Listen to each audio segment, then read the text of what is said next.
গতকাল নিউটাউনে ভয়াবহ অগ্নিকাণ্ডের ঘটনায় ইকো পার্কের পাশের বস্তিতে অগ্নিকাণ্ডের ঘটনা বিধ্বংসী আগুন লাগে। বাংলাদেশি কলোনিতে ভস্মীভূত বাংলাদেশি কলোনি ইতিমধ্যেই ভস্মীভূত, পুড়ে ছাই 200টিরও বেশি ঝুপড়ি। দমকল মন্ত্রী সুজিত বসুকে ঘিরে বিক্ষোভ। আজ সকালে ধ্বংসের ছাপ কার্যত স্পষ্ট, বস্তি নিশ্চিহ্ন। বিষয়ের বিস্তারিত জানাবে ঘটনাস্থল থেকে সরাসরি রয়েছে আমাদের প্রতিনিধি সন্তোষ ঠাকুর। সন্তোষ, আমরা জানি যে গতকাল রাতে যে আগুন লাগে এবং সবথেকে বড় কথা এসআইআর আবহে এই বাংলাদেশিরা যারা এখানে দখল করে নিয়েছিল পুরো গোটা এলাকা, সেই বস্তিতেই কাকতালীয়ভাবে আগুন লাগলো। এই মুহূর্তে তুমি দেখো, আমি এই মুহূর্তে নিউটাউনের যে ইকো পার্ক সংলগ্ন এলাকা ঘুনি, সেই ঘুনি বস্তিতে আমরা এই মুহূর্তে দাঁড়িয়ে আছি। তোমায় জানাবো, এর আগেও আমি এই বস্তিতে কভার করতে এসেছিলাম। কেন কি, যখন এসআইআর শুরু হয়েছিল, সেটা এসআইআর শুরু হওয়ার পরে এই বস্তিতে একাধিক বাংলাদেশি তারা বসবাস করতেন। তারপরে এসআইআর শুরু হওয়ার আগেই তাদের কাছে না থাকা কারণে তারা বাংলাদেশের উদ্দেশ্যে রওনা হয়েছে। কিন্তু যে 150 থেকে 200 বস্তির কথা বলা হচ্ছে, সেই বস্তির অবস্থা কি সেটা আমি দেখানোর চেষ্টা করব।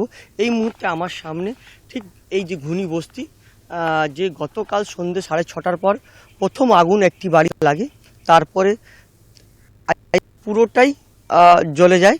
পুরো যে কটা বাড়ি ছিল এইখানে, অর্থাৎ বলা যেতে পারে ঝুপড়ি ছিল এবং দরমা যে ঝুপড়ি, সেই ঝুপড়ি পুরো একদম সাফা হয়ে গেছে, বা বলা যেতে পারে ভ্যান, সাইকেল, এই যে বাড়ি, যে টিনের বাড়ি ছিল বা দরমার বাড়ি ছিল, দরমা তারা এখন দেখা যাচ্ছে না, শুধু কাগজ আর টিন দেখা যাচ্ছে। তোমাকে দেখাবো এই যে কাগজ, এইখানকার যারা বাসিন্দারা তারা কাগজ কুড়ানি কাজ করতো। পাশাপাশি তোমাকে দেখাবো দমকলের গাড়ি, অর্থাৎ এখনো পর্যন্ত যে আগুনের যে ধোঁয়া, সেই ধোঁয়া বেরাচ্ছে এবং ভেতরে আগুন আছে, এখনো পর্যন্ত পকেট ফায়ার আছে।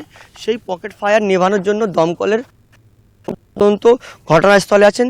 দমকলের কাজ এখনো চলছে, পর্যন্ত ধোঁয়া বেরাচ্ছে। অর্থাৎ গতকাল 6:30 নাগাদ প্রথম একটি বাড়িতে ধোঁয়া থেকে আগুন লাগে। এখনো পর্যন্ত পকেট ফায়ার চলছে এবং বিভিন্ন জিনিস, অর্থাৎ যারা এখানে বসবাস করতেন তাদের ঘরোয়া জিনিসগুলো এখনো কিন্তু সেখানে পড়ে রয়েছে।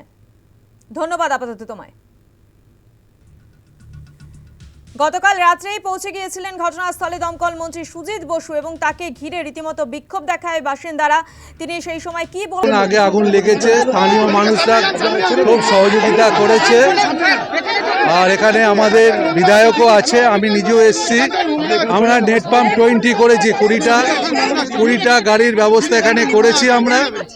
আর এখন গাড়ি, অনেকগুলো গাড়ি কাজ করছে, 10 থেকে 12টা গাড়ি কাজ করছে এখানে।